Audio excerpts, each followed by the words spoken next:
Hello and welcome everyone to another episode of Parliament of Owls.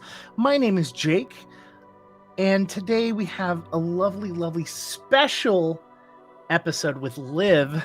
Liv, are you excited? You nervous? I'm very uh I'm very happy, I think is the way to put Sure. it. I'm very excited to be back with Alma and especially being hanging out with you all. I missed Parliament of Owls a lot, so this is a lot of fun. Well, great, because everyone here is going to find out a little bit about Alma's past. But Mhm. before we get into that, Liv, what is the best place people can reach you? The best place to find me is on Twitter at livinaday, LIVINADA. Live in a day. It's my life and I'm living in it. And that's the best place where you can find me, what I'm going to be doing next. I'm doing a couple of different things. I'll lay out my schedule, my current schedule, at the end, but I like to hop around and hang out with people and play TTRPGs. So It's a fun industry to be in. it's a lot of fun. Yeah. So Alma has been training under a coven of witches for a long time. Yeah, well, a long time, but very specifically, we're going to be going back in time, and we're going to be going to maybe 8 years into being taught and just being taught the basics, how to live off the land, how to experience life and magic as a whole together, and that everything in itself is nothing but chaos as a whole. Right. One of your sisters comes to you early in the morning and brings you breakfast, a bowl of berries and oats, and she wakes you up. Alma, today is a very special day. Do you know that? No. You guys have days for everything. Yes, but specifically for you. Today is the day that you will become a full-fledged witch. Okay. Okay, yeah. Now, to become a full-fledged witch, you must first walk through our brothers and sisters before us.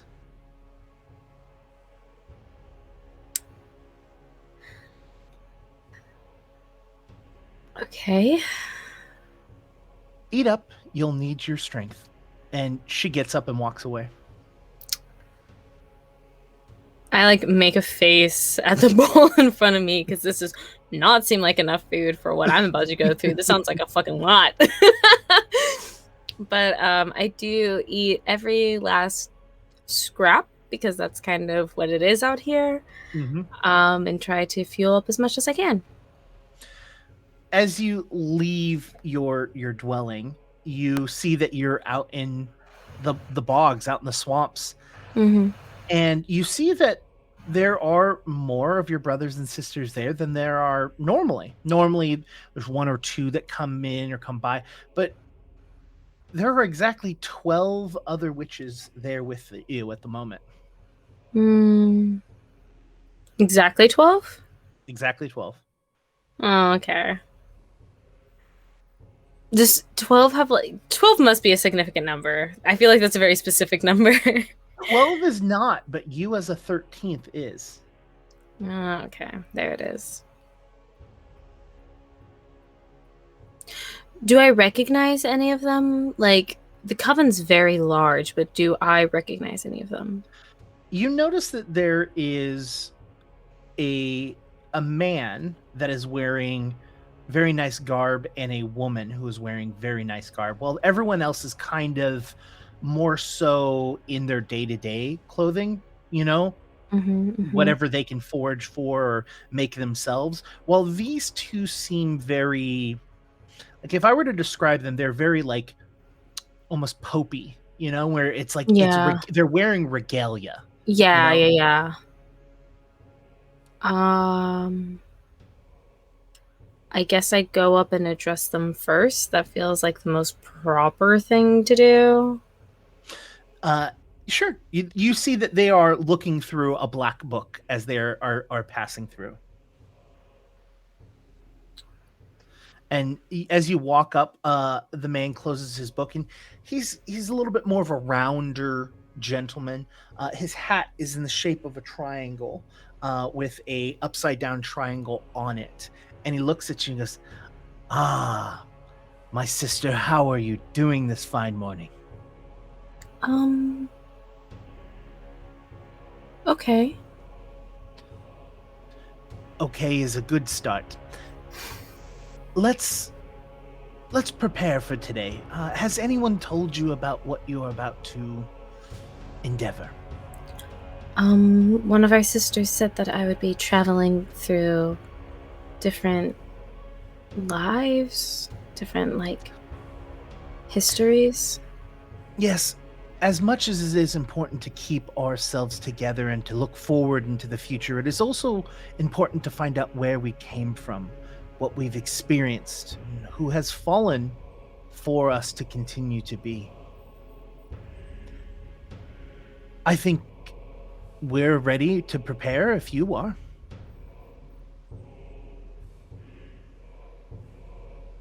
No time like the present, I suppose. Perfect. Um, and he looks up and looks at the woman, and the woman claps her hand, and everyone moves into almost an exact perfect circle around you. And they reach out and grab each other by the hand, and the woman starts chanting and starts repeating and singing a song.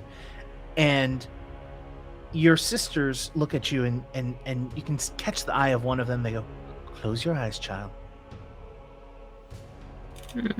Okay. Instantly, as you close your eyes, you hear a loud at the front door, and you instantly wake up, and you are in a bed and not in your room, and there is someone banging at your door.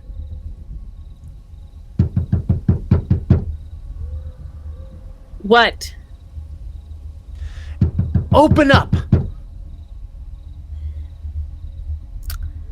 Do I have anything around me to like protect myself? As you roll me a perception, which as a level 0 character, you're just gonna roll me a d20. Okay. That's gonna be a 16. You look around the room, and this room has got a lot of ornate items all over the room. You can see that there are bones that have been etched into what look to be sacrificial daggers. You can see that there is a small golden cup that has what seems to be some sort of brownish red liquid, almost a rust blood looking, with flowers in it. You see that there are different very occult things. There are chicken legs hanging from the ceiling. There are a lot of different things, and this is not your room. You've seen all of this kind of things before, and you look around the room, and you could easily grab the sacrificial dagger and use that as a weapon. Yeah, I grab that and I kind of tuck it in, I think, like whatever waist or belt I might have, kind of like behind my back. And then I go and I crack open the door just a little bit to peer through. As you get up to the door, you can see that there are the door itself is not a well-built doorway and has large slats in it, so you're able to see without even opening it. And you can see that there is a man holding a young child in his arms that is passed out.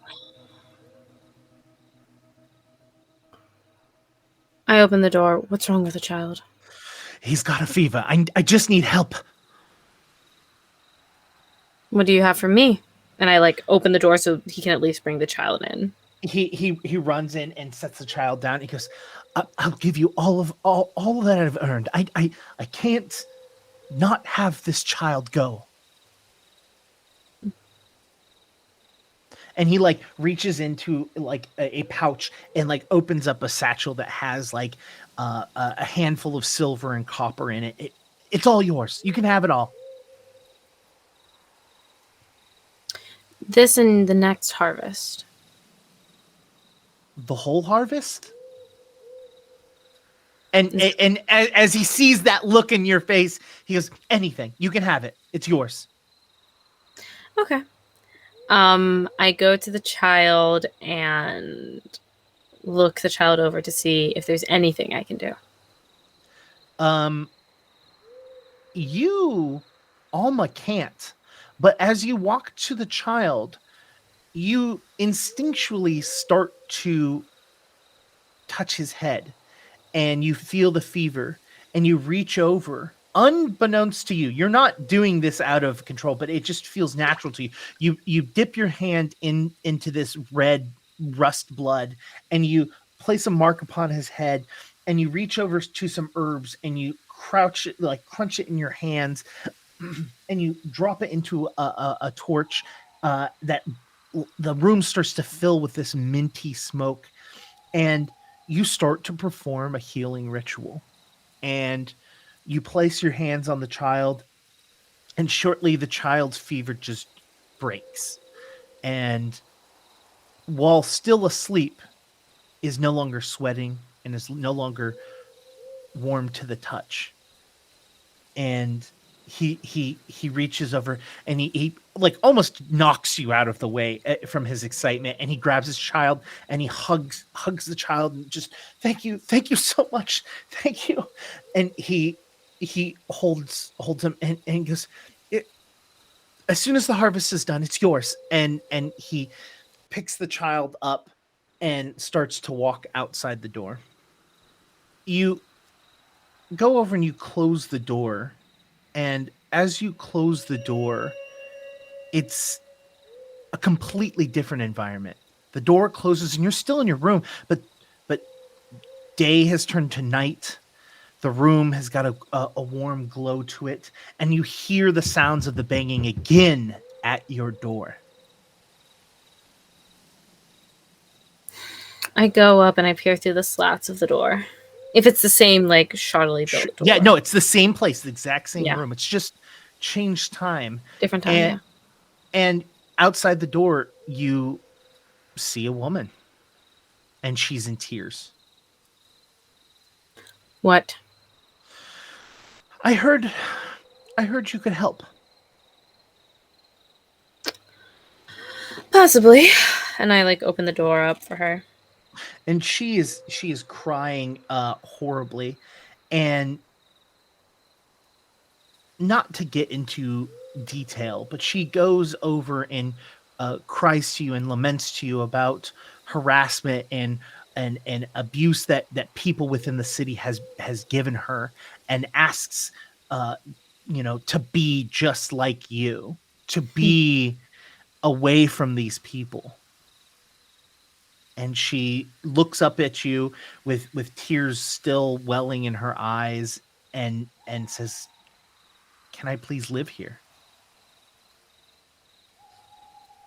You can live here, but that doesn't make you like me.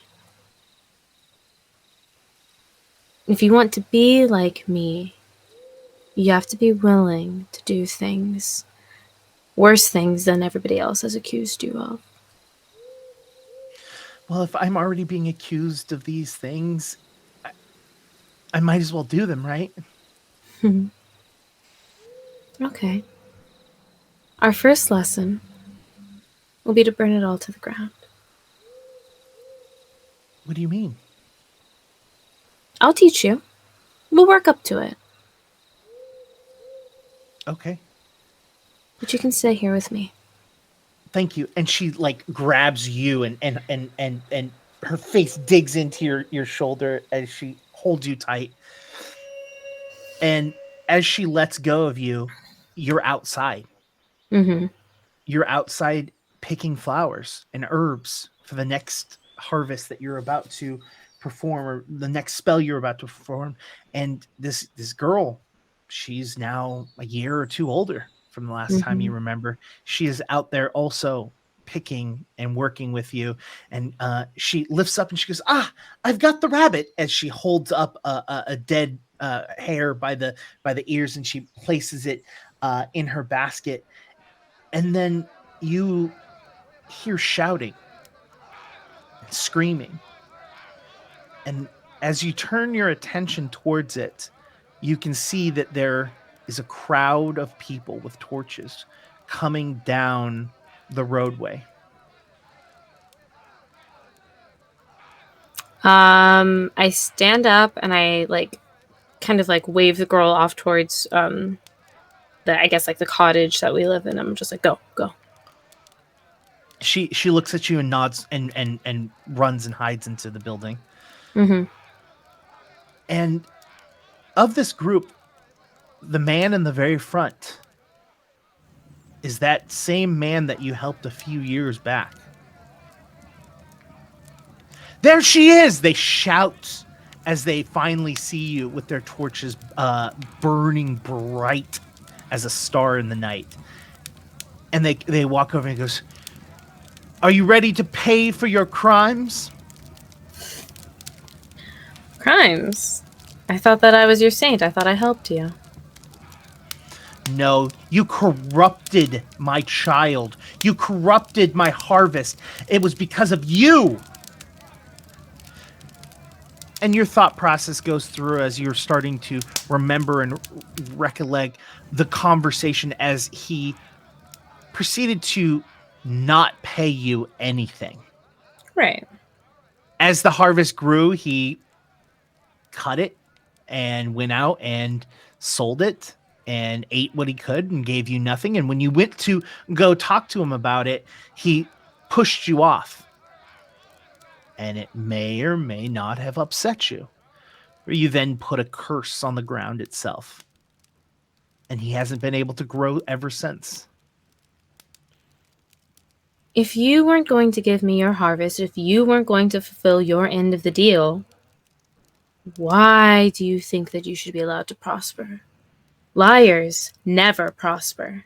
See, I told you, she did this. She did this to my land. You She's did this killing my first. family.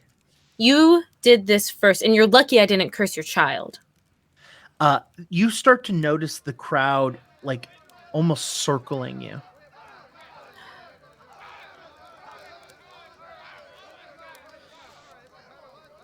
They reach out and you see them put the torch to your hut.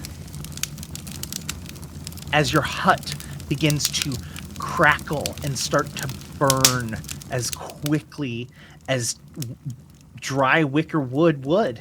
Oh, no, not my girl. Oh no, not my girl. Yeah, no, I think I don't know what kind of powers and abilities I have, but the second that they attack my hut, knowing who's inside of it, I think I lose it. You dig into yourself to cast any sort of magical powers or abilities. And witchcraft at this time in this history was primarily ritualistic, and it takes time. It takes a lot of effort. And as you scream out, you see a fox moving out from the forest. And it looks to you, and then looks to the house, and then looks to you. And in your thought, you hear, "I can only save one."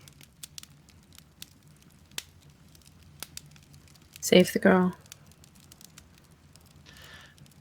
They reach out and they grab you, and they quickly tie your hands behind your back as they throw you over their shoulders, the house burning and crackling as they stand by the door, like hearing the screams of this woman.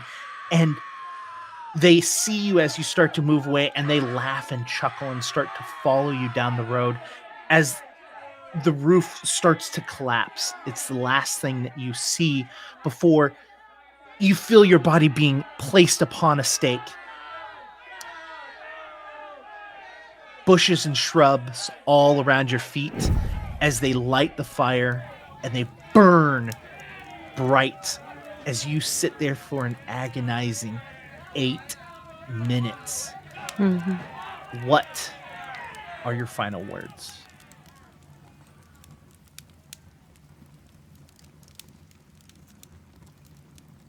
I am not the first, and I will not be the last.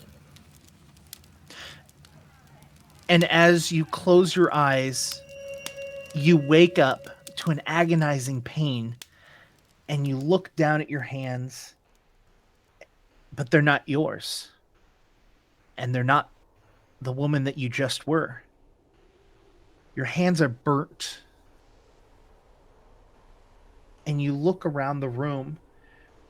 When you catch your reflection in a standing pool in the room, you are the girl that you had chose to save. But your powers are different. They've changed. You're just as powerful as your master, but something a little extra. No longer just a ritual. You've learned that you must defend yourself. You must have some sort of ability, something that you can use to defend yourself. And you can feel the crackle of energy as the fox comes up next to you and rubs his leg, or rubs his body up against your leg. And the fox looks up at you and gallops a little bit ahead of you. And you look at the fox and you realize you're in another meadow. You're armed with a basket, picking goods. But this isn't the same town.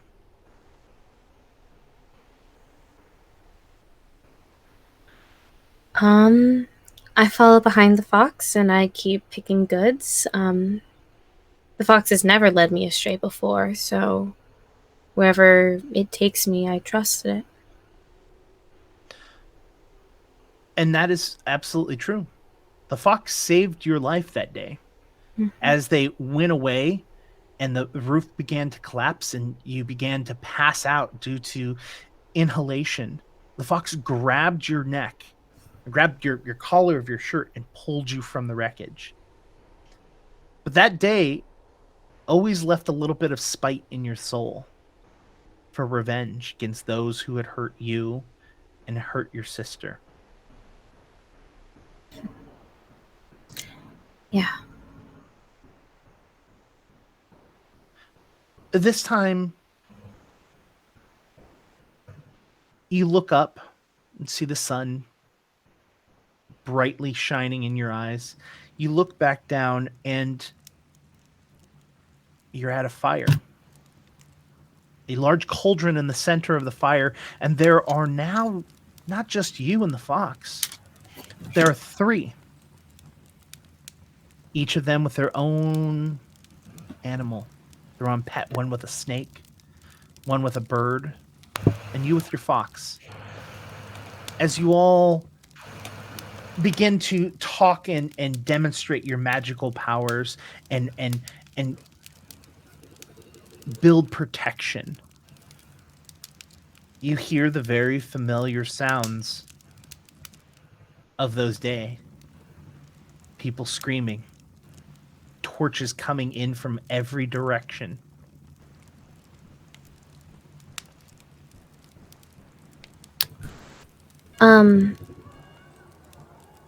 I jump up right away and I tell the other 2 to run.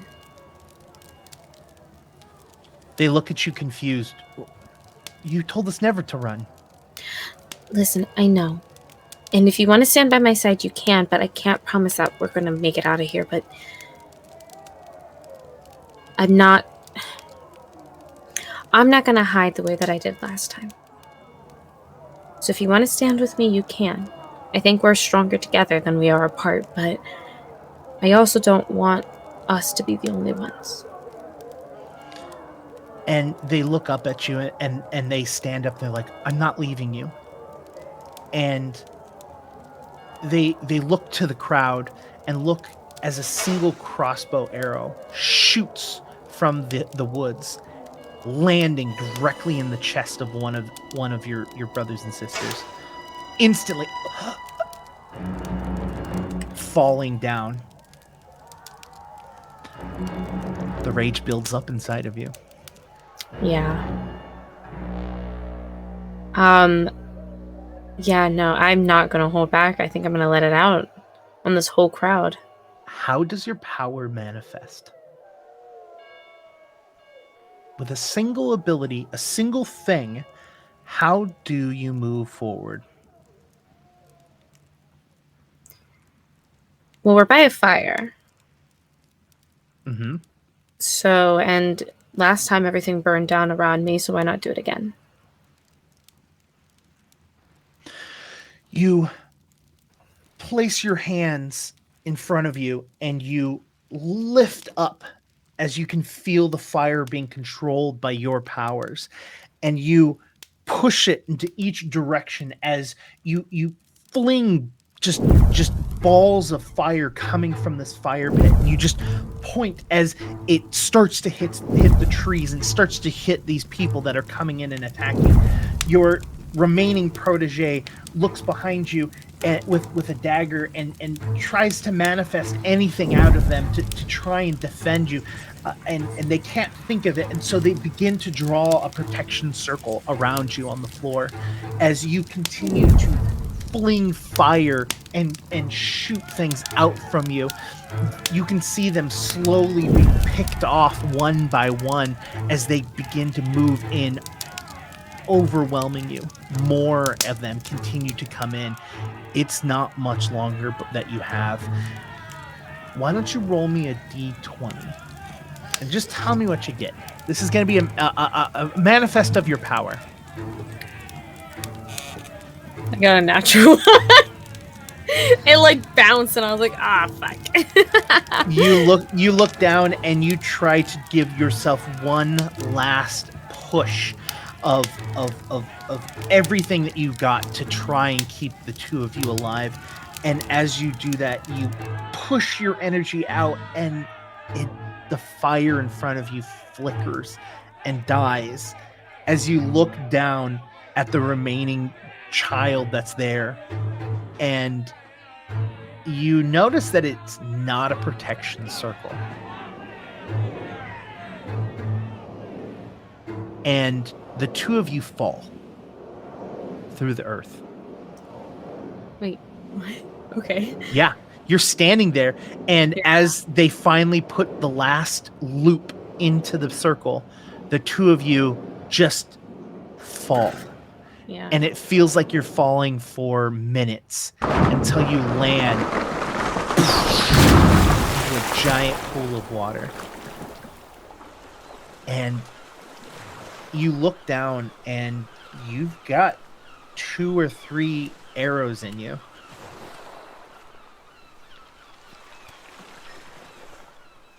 What does the other person look like? What does my other sibling look like? They look like they're okay. They're wet, but okay. Yeah, no, I like grab their hand and just kind of squeeze it as I just like try to, I guess, grapple with everything that's happened as I'm like laying there in this water. They take your hand and they start to swim to shore as they try to carry your body in. You can feel the water and the salt mixing in with your open wounds, and it burns. It hurts. And they drag you up onto the shore, and they look at you as you're losing the last bit of life from you. And you look up to them, and what is your last words?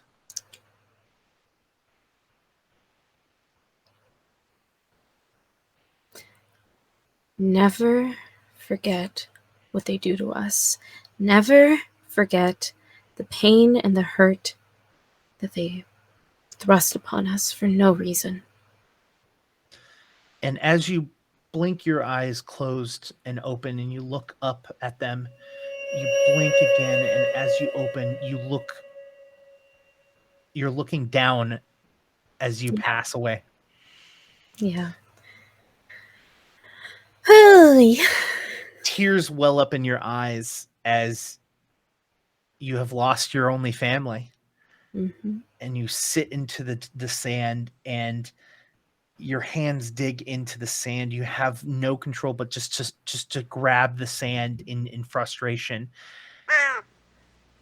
And right then, a squawk from a bird gets your attention. You look over, and as you turn your head, you're in some sort of church or temple or something, as you stand in front of an audience of 15 people in a wooden building, as you see symbols and items all around for witchcraft and your abilities, each of them with their own individual pet. They're familiar. Them with their snake wrapping around your arm. You realize that you're in the middle of some sort of ritual or ceremony, and you look around and you're at peace. You're happy. You're with your coven that you have created, that you have grown from you by yourself to this group of 15, until those very familiar sounds. Screaming, shouting. They don't even wait this time to hear you out, as a glass window breaks as a torch flies through the room, landing on the floor. They've barricaded the doors.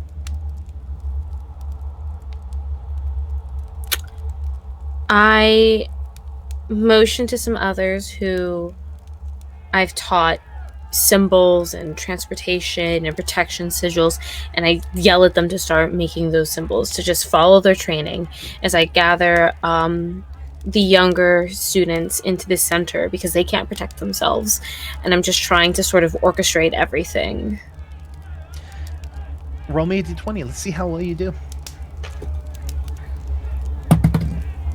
That's a 15.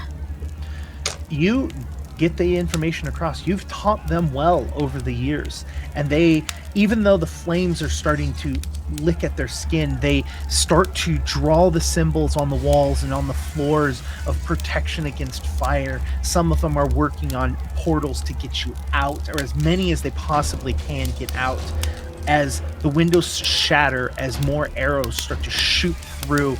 Now is a little different, though.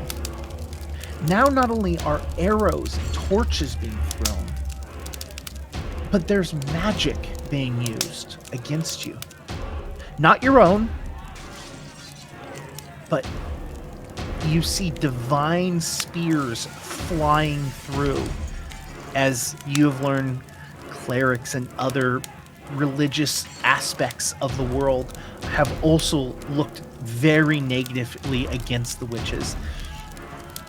You see your brothers and sisters being taken out again, but they're doing much better. This is not your first time. You've got the memories of your brothers and sisters, and they start to work furiously and move forward. A few being pulled out here and there. You look to see one of your sisters being grabbed through a window and being pulled and dragged out, glass cutting her skin as they pull her out. One of the children looks up at you, scared and frightened and are crying, and says, "What do we do? What do we do?" I kneel down and I wipe their cheeks. You go with your brothers, you go with your sisters, you go with your siblings. You live. You keep going. That is all. I don't want to leave you, though. I don't want to leave you. No.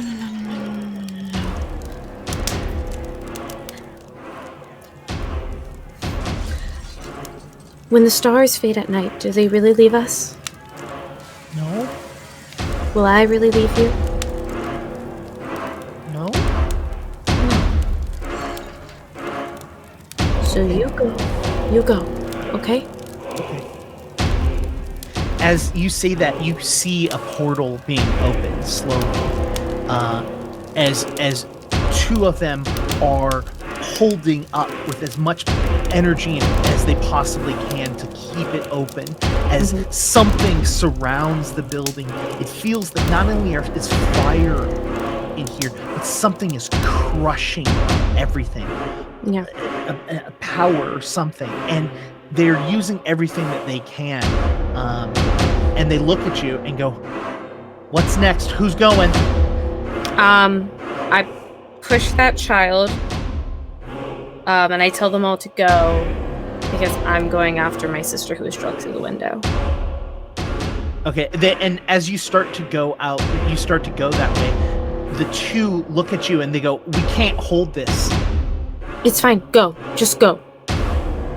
And they look at each other very confused and just they let go as it starts to shrink and they dive through themselves. You jump out the window without even a second thought, and you can see her being dragged against the ground as she's kicking and screaming and trying to use anything. And you see sparks of electricity and ice just fling from her in different directions. And you can see that they're bringing her to a man in full regalia, standing there with a book in his hand and a large holy symbol in the other. And you can hear him, "Bring her to me and I will cleanse her." Yeah, I'm gonna attack this man. Okay, roll me a d20. Which one do I want to roll? Oh, that's a 19. Okay, how does your power show up in manifestation? This is the same witch who drew a circle and teleported us. So I'm going to raise my hands up and kind of jut them towards this man, and all of these dark shadows are going to start creeping forward slowly at first and then start to rush at him. And I essentially want to I've been reading way too many weird TTRPG manuals. I essentially want to throw him into a realm of his own nightmares. As these things would pierce his body, instead of physically hurting him, they jut through him like fingers, and a hole in the ground appears as they drag him into this hole in the ground, and it is just this black, inky abyss of nothingness, and it pulls them in, and the people holding your sister look at you in confusion and in fright as they stop and they look at him and they look at you, and then you feel the cold steel through your chest. And then another one. And you look down and there are two swords sticking out of your stomach. As you look down and you can see that there are a lot of people here. And they slowly pull their swords out of you, and you can't even hold yourself. You immediately collapse as your sister, who has been released, runs to you and tries to put pressure on your wounds and looks up at you, and she's just crying as she is then quickly grabbed and pulled off of you. Your last vision is of this girl being dragged away. And as you close your eyes and you open them, you get the reverse image. You're being pulled away as you see your dying sister as they lift up her head and take a sword to it. You close your eyes quickly to avoid seeing this. And when you open them, you're in a jail cell. Your hands and feet shackled.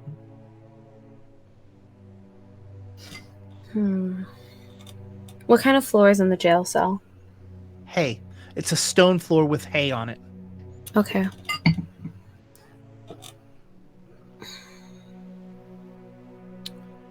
I'm going to. I mean, my hands are shackled, but I can still touch the ground, right? Mm-hmm. Mm-hmm. I'm going to touch the ground with the hay and the stone and try to find some kind of nature spirit that I can connect to. Roll me a d20.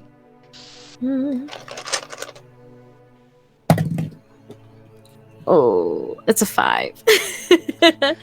You put your hands out and you try to get connection to your familiar, and it's too far away. Yeah.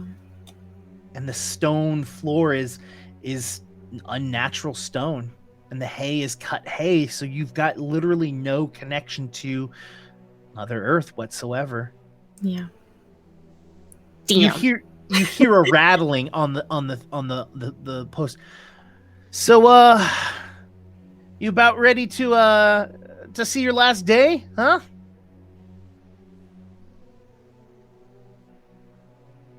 Is this person like at my cell? Yeah, they're at like the gates of the cell. I spit at their feet. He looks down and he goes, I don't see what they see in you. I think they should just get rid of you. I mean, you folk are pretty stupid. You should be afraid of me.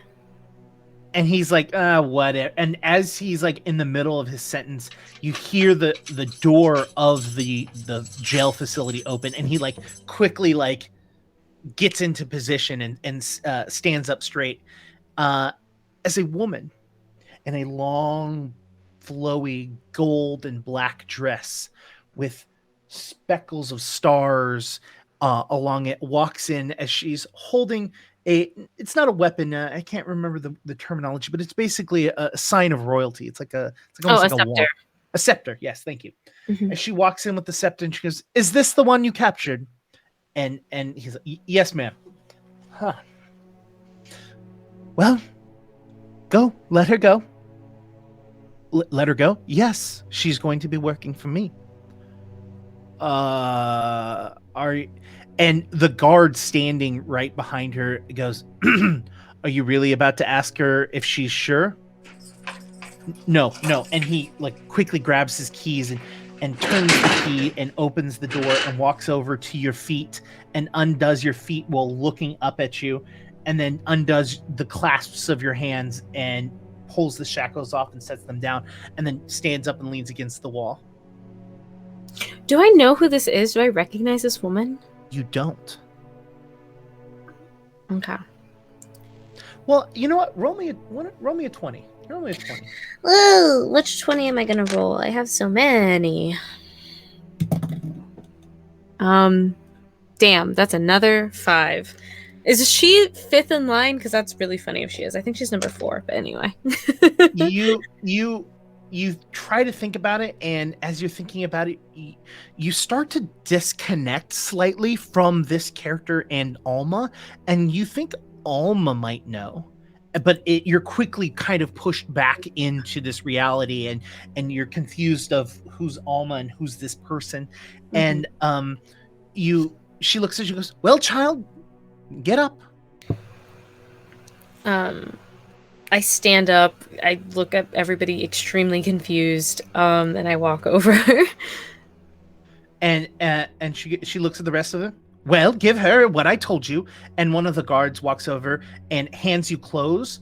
And she goes, "Turn around and give the girl her privacy." And all of the guards turn around and look like at the walls. "Go on. It's fresh clothing. We'll get you a bath later, but I figure not run you around the city in dirty, disgusting clothing that you've been stuck in." Okay. I start to put on the clothing. What do you want with me? What do you... All will come to fruition when we get to somewhere more private. Okay. And I get dressed. And after you get dressed, she clears her throat, and the guards turn around and go, "Well then, we're off. and they start walking forward, letting you follow them. Like the guards aren't like hassling you, nothing. I walk with my head lifted extremely high past that one guard from before. And you walk out of the jail, and you are within the middle of the city. And as she's walking, and the guards standing behind, everyone stops what they do and bow to her as she continues to walk. And literally everyone's stopping and what they're doing. They could be in the middle of eating, and they stop what they're doing. Roll me a d20.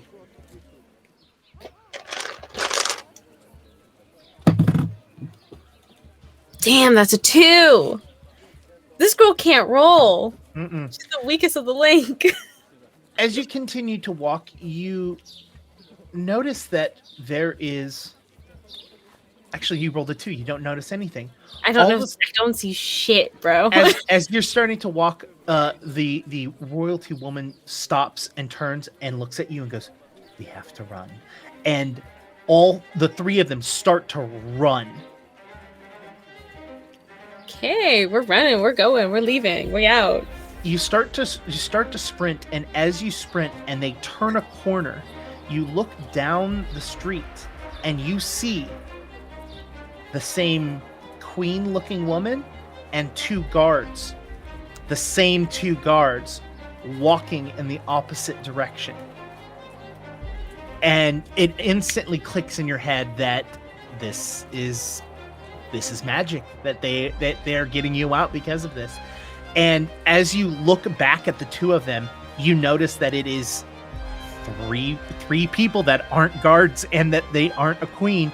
And the 3 of them look back at you in their normal, like, you know, witch garb, look back at you and go, "We got to get the hell out of here. We got to get the hell out of here." As like you start to hear the whistle of the guards blowing as you are now been noticed. Yeah. So this would be your athletics roll. So roll me a d20. Let's see how well she runs. Maybe it's better than seeing something. Okay, roll 20. New 20. She got a 14. Okay, you start to run as quickly and as hard as you possibly can. And you have to make a couple of rough turns as you run down the alleyway. There's guards at the end. You have to quickly turn down a small little house. You're starting to like run through people's houses out the back. Think very much Ferris Bueller's Day Off, running through everyone's backyards and through people's houses just to get to the tree line. And right as you reach the tree line, you're back in the middle of the swamp with the 12 surrounding you. You notice every single one of them has tears running down their faces. And they release hands and they move to you slowly as they reach in and at one at a time give you a hug. Letting go, they look at you and says, "Child, do you understand now why we must hide from those who aren't like us?"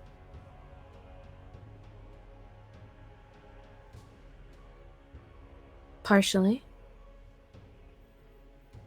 And as you look at the woman that is dressed in the regalia, it finally clicks. The woman that came and saved you is this woman.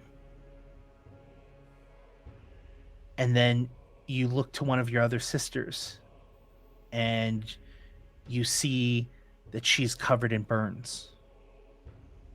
And then you see another sister and you see that she's cut deep with swords through her chest. And another one who is blackened to a crisp. These are just a few of the stories that we have. Are there worse stories? There are much worse.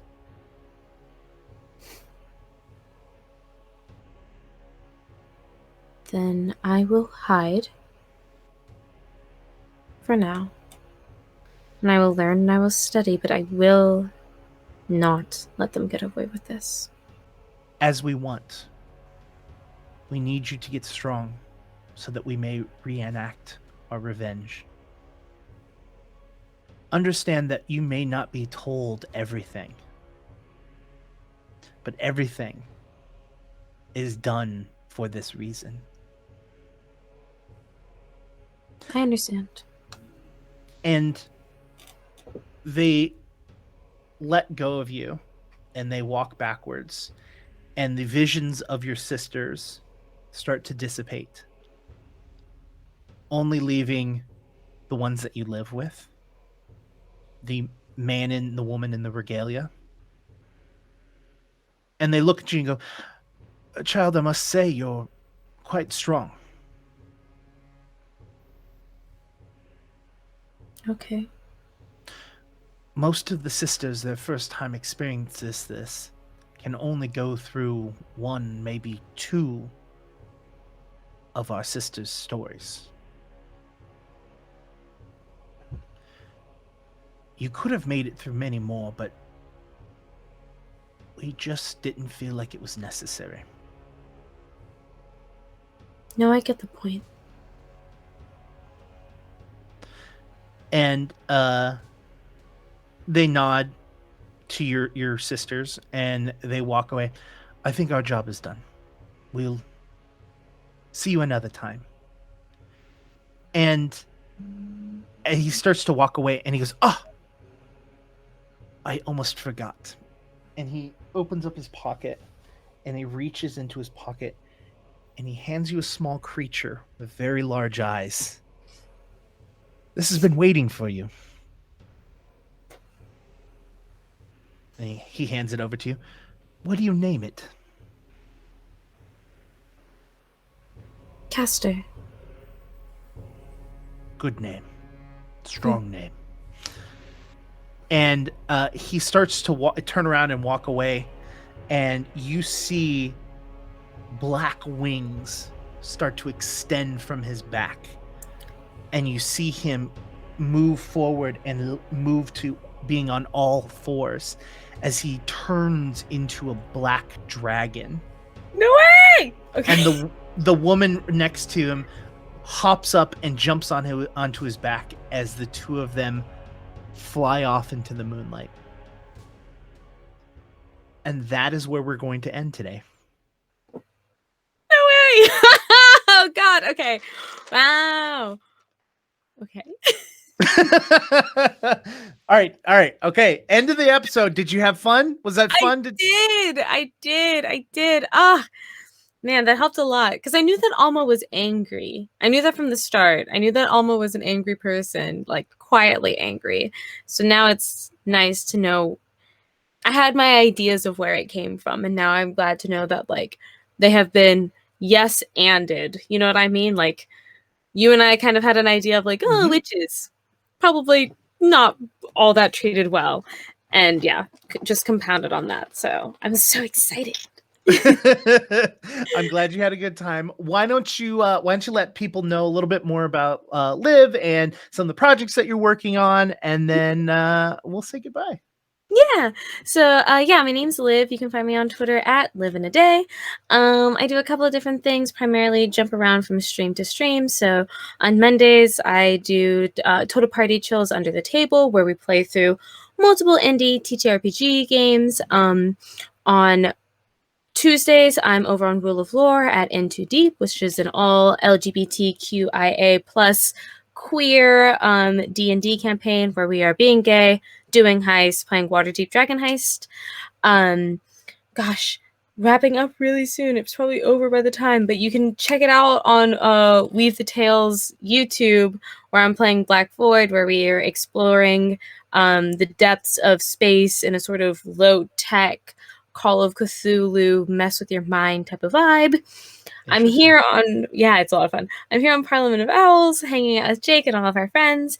And I will be debuting on Super Idols RPG, which is a podcast that combines the idea of like idols, superheroes, and magical pals a la Sailor Moon through masks, which is a lot of fun. So Nice. I'm the newest addition to that team. But you can Nice. find out what I'm doing next on my Twitter at Live in a Day. LIVINADAY. Awesome. And I hope all of you had a really good time. If you missed any of this, please go back to the VOD and watch this because I feel that this was really good and really fun. Until next time, everyone, have a good one. Bye.